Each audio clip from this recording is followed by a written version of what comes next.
날 구원했으니 날 구원했으니 없지 잠잠하니 그대 찬송드리니 신의 제사 했으니 신의 제사 했으니 없지 잠잠하니 그대 찬송드리니 신을 향한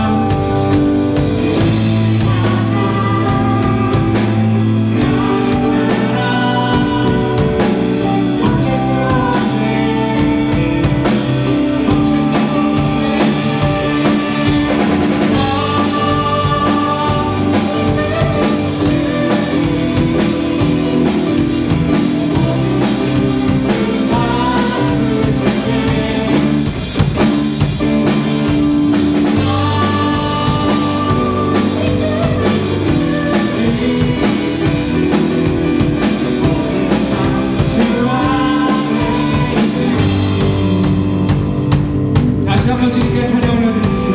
신을 구원했으니 날 구원했으니 없지 잠잠하니 그대 찬송드리니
사랑이 많으신 주님 감사합니다.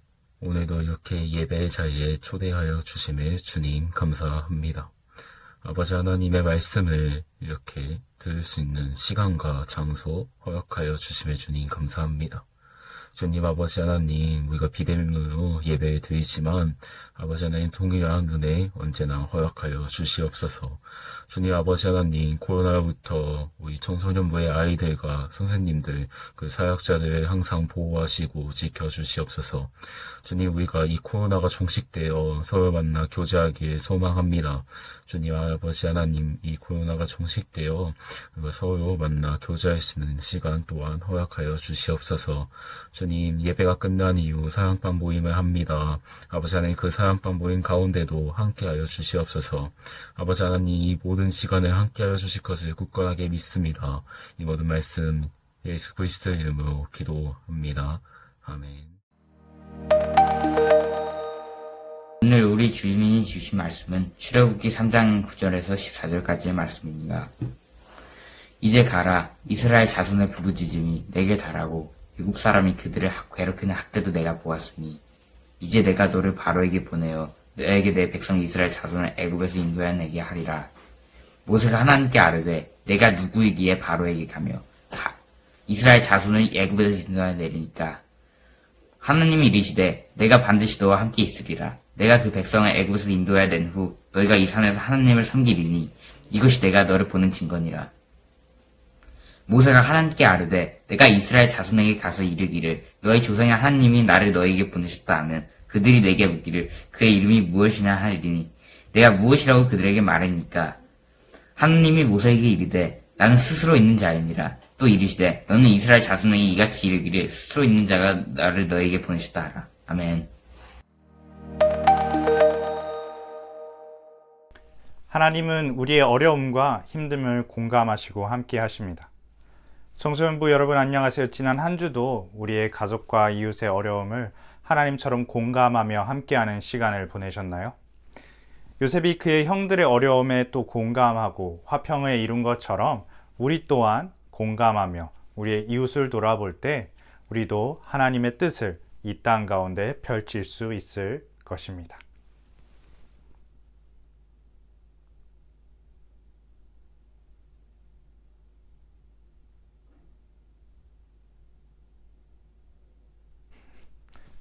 여러분, 이러한 침묵은 어느 때나 항상 어색하죠? 처음에는 곧 전사님이 이야기를 시작하겠지 생각을 했을 텐데 이 시간이 길어지고 또 길어지면서로 전사님 편집을 잘못했나? 렉이 걸린 건 아닐까? 방송사고인가? 등등 이렇게 생각하지 않았나요? 분명히 설교 시간에 전사님이 오늘 무슨 이야기를 할지 한번 들어보자 라고 예상하고 기다리고 있었겠지만 예상치 못한 이러한 침묵에 여러분들도 이 순간 당혹스럽게 느끼지 않았나요? 이제 매주 영상으로 이렇게 보니 전사님의 성격을 파악하지 못했을 거라 생각됩니다. 전사님은 사실 낯을 상당히 많이 가립니다. 이제 첫 만남에는 이제 어색함으로 시작을 해서 불편함으로 끝납니다. 두 번째는 그 사람에 대해 조금 더 알았기 때문에 대화거리를 준비해서 노력으로 인한 평범함으로 마무리되고 세 번째 만남쯤 될 때야 이제 편안한 상대 또 편안한 관계가 됩니다. 꼭 이렇게 되는 것은 아니지만 상대방이 그래도 전도사님과 친해지고자 하는 마음과 노력이 있을 때 이렇게 됩니다.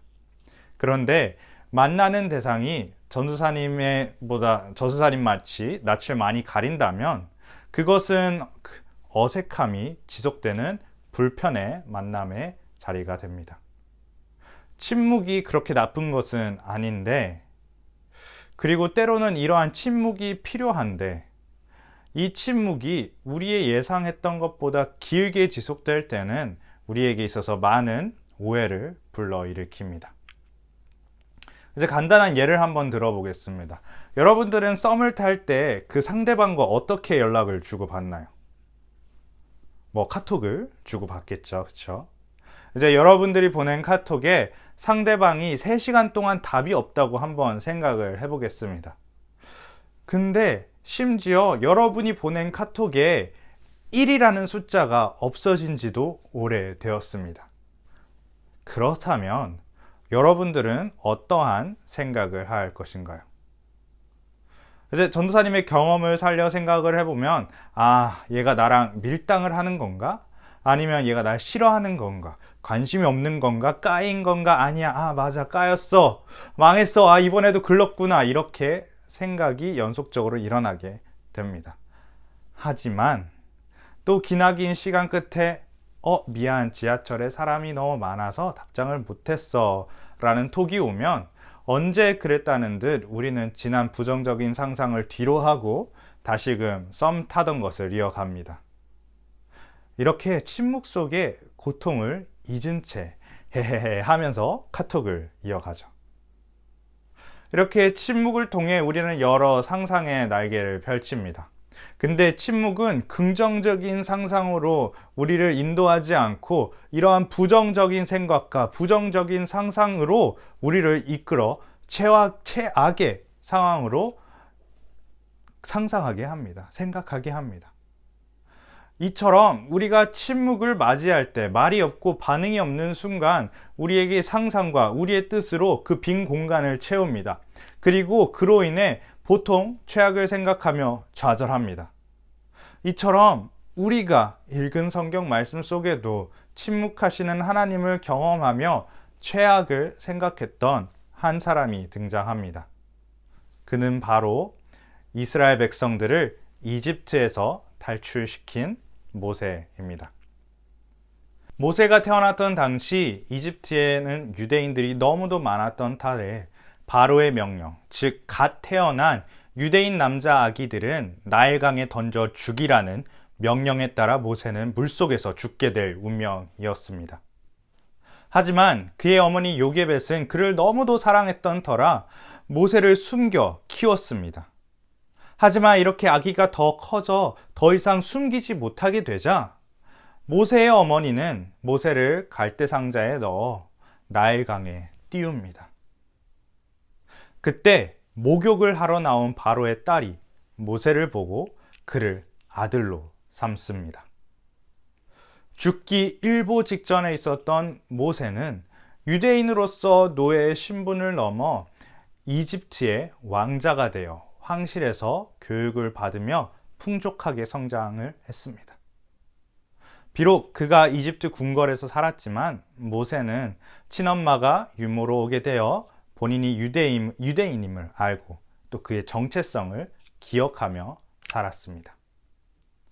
근데 어느 날 유대인의 노역을 하고 있었던 현장을 지나가는데 이집트의 감독관이 유대인을 때리는 장면을 목격했습니다. 이때 모세는 정의감에 불타 이 감독관을 죽이고 시신을 숨깁니다. 자기 딴에는 유대인으로서 마땅히 해야 할 바를 했다고 생각한 것 같습니다. 그리고 그 사건 이후 모세가 또 이리저리 돌아다니다가 유대인과 또 유대인이 다투고 있는 것을 목격하게 됩니다. 모세는 이들을 떼어 말리자 이들이 말하기를 누가 너를 우리를 다스리는 자와 재판관으로 삼았느냐? 내가 애굽 사람을 죽인 것처럼 나도 죽이려느냐? 라고 응답했습니다. 이 이야기를 들은 모세는 많은 사람들이 자기가 이집트 사람을 죽였다라는 사실을 알게 되리라 생각하여 곧바로 이집트에서 도망 나옵니다. 모세는 아마도 좌절했을 것입니다. 나름 유대인들을 위해 그리고 하나님을 위해 이 이집트의 감독관을 죽였지만 하나님의 칭찬보다는 하나님의 부르심보다는 사람들의 질타가 그를 향했습니다. 모세는 이에 두려움을 느끼고 미디안 땅으로 갑니다. 단번에 왕자의 신분에서 그는 아무것도 아닌 존재가 되었습니다. 아마 이때 모세는 처참히 좌절했을 것입니다. 나름 하나님을 위한 한 일들이 이렇게 되었다라는 생각에 그는 하나님의 존재조차 잊었을 것입니다. 그리고 그저 미디안 땅에서 결혼하며 가축들을 치며 살아갔습니다. 근데 어느 날 본인이 치던 양이 없어져 그 양을 찾다 호렙산에 이르렀는데 거기서 신비한 광경을 목격합니다. 말라 비틀어져 순식간에 타야 할 떨기나무가 불에 붙어 있었지만 타지 않는 광경을 본 것입니다. 그리고 그 광경 가운데 하나님이 모세에게 말씀하십니다. 가서 고통 속에 있는 이스라엘 백성들을 구해라. 모세는 무척 당황했을 것입니다. 즉, 그는 이전에도 이스라엘 백성들을 구하기 위해 그들을 핍박하던 자를 죽였습니다. 하지만 그때는 이러한 하나님의 경험이 아닌 오히려 침묵이 있었습니다. 이제는 모든 것을 포기했던 이 시점에 갑자기 하나님이 나타나 침묵을 깨시고 모세에게 이스라엘 백성들을 구하라고 하신 것입니다. 잊혀진 줄만 알고 살아왔는데, 그리고 하나님은 나를 버리셨구나 생각하며 살고 있는데, 갑자기 하나님이 나타나셔서 이스라엘 백성들을 구하라고 하니 모세는 당황하고 황당했을 것입니다. 그러기에 그는 하나님께 묻습니다. 내가 누구인데 이스라엘 백성들을 구합니까? 즉, 본인이 왕자였을 때도 아니고 본인이 젊어 힘이 있을 때도 아닌 지금의 시점에서 어떻게 이스라엘 백성들을 구하냐고 반문한 것입니다. 그런데 하나님은 다시 침묵 속으로 들어간 것이 아닌 이렇게 응답하십니다. 내가 반드시 너와 함께 있으리라. 당시 모세의 상황은 본인이 봤을 때도 절대로 누군가를 도울 수 있는 상황이 아니었습니다. 그러기에 하나님께 반문을 했던 것이죠. 근데 하나님께서는 자기의 자신이 누구인지 말씀해 주시고, 즉 스스로 있는 자, 존재 자체가 하나님이신 분이 모세와 함께 한다고 말씀하시기에, 모세가 비록 아무것도 아닌 존재더라도 하나님이 함께 하시기에 모세는 이스라엘 백성을 구하는 일을 감당하게 될 것이라고 말씀하셨습니다. 이렇게 하나님의 침묵을 깨시고 하나님이 역사하시기에 적합할 때, 즉 모세가 자신의 힘으로 무엇을 하지 않고 하나님이 일하셨을 때에 모세를 부르신 것입니다. 그렇습니다. 하나님은 하나님이 정한 때에 우리를 부르십니다. 절대로 모세를 버리신 것이 아닙니다. 즉 모세가 하나님의 큰 뜻을 감당할 수 있었던 때에, 즉 자신의 힘이 아닌 하나님의 힘으로 해야 할 때에 부르신 것입니다. 이처럼 하나님은 우리에게도 동일하게 말씀하시고 하나님의 정하신 때에 침묵을 깨십니다. 하나님은 우리를 타는 떨기나무에서 이야기하신다는 것이 아닙니다. 우리는 삶 속에서 우리가 준비되고 하나님이 일하시는 것을 감당할 수 있는 그때에 우리는 하나님이 우리를 부르신 것을 깨닫게 된다는 것입니다. 내 힘과 내 능력이 아닌 하나님의 능력으로 일들을 감당할 수 있을 때 하나님이 모세에게 말씀하셨던 것처럼 우리에게도 말씀하신다는 것입니다. 하나님은 이제 직접적으로 우리의 귀에 들리도록 성진아, 목사가 되거라 라고 말씀하시지 않습니다. 하지만 우리의 마음속에 길을 보여주실 것입니다. 우리가 감당할 수 있을 때에 그렇게 하나님은 침묵을 깨시고 우리를 인도하실 것입니다. 이것이 하나님의 부르심이고 하나님이 우리에게 주시는 소명입니다. 사랑하는 우리 청소년부 여러분, 하나님은 결코 우리에게 침묵하고 계시지 않습니다. 하나님은 우리에게 끊임없이 연락하고 계십니다. 우리의 삶을 인도하시고 우리가 하나님의 큰 뜻을 알 수 있는 순간까지 조용조용 말씀하고 계십니다. 이렇게 하나님의 큰 뜻을 이해할 수 있는 그때에 하나님의 목소리는 우리의 귀에 들릴 것입니다. 그러기에 결코 낙담하지 않고 하나님을 믿고 하루하루 하나님의 뜻을 이루어가는 저와 또 우리 청소년부 여러분 되길 소망합니다. 기도하겠습니다. 사랑의 주님, 감사합니다. 하나님 또 우리 동순교회 청소년부를 오늘 주일 주님 앞에 불러주셔서 하나님 앞에 나와 이렇게 예배 드릴 수 있게 하여 주시니 감사합니다. 하나님, 모세의 부르심을 통해 하나님 또한 우리에게 우리의 주어진 때에 하나님이 부르신다라는 것을 알게 해주시니 감사합니다. 하나님, 우리가 주님의 큰 뜻과 큰 능력을 우리가 감당할 수 있을 때에 하나님이 말씀해 주신다는 하나님 이 말씀처럼 우리가 이것을 기억하고 하나님을 믿고 또 순종하며 매일매일 담대히 하나님께 걸어갈 수 있도록 아버지 함께하여 주시옵소서. 하나님 감사합니다. 예수님의 이름으로 기도드립니다. 아멘.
한번 고백합시다. 오직 주의 사랑을.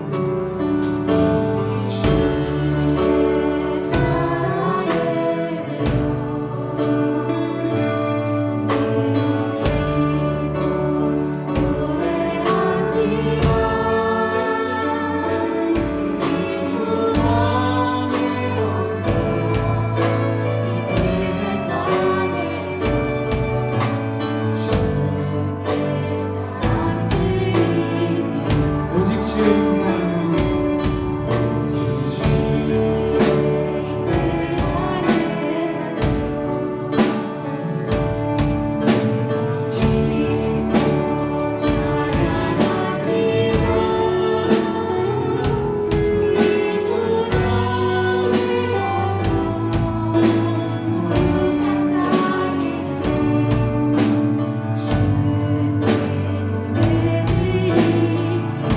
주께서 주신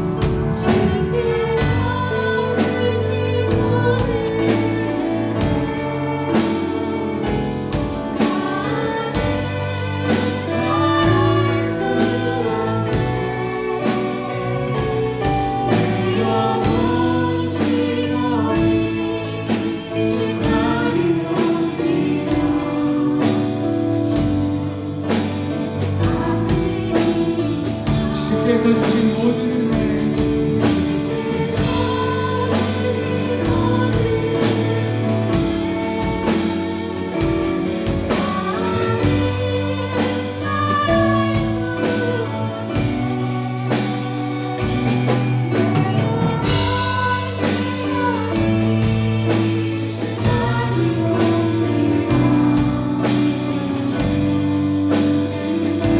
목소리 동안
계신 즐거운 삶이 되신 예수님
한 주간도 말씀 안에서 살아가는 저와 여러분의 삶이 되길 바랍니다. 기도하겠습니다.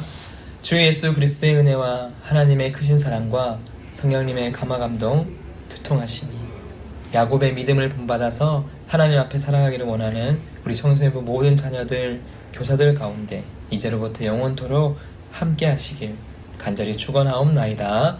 아멘.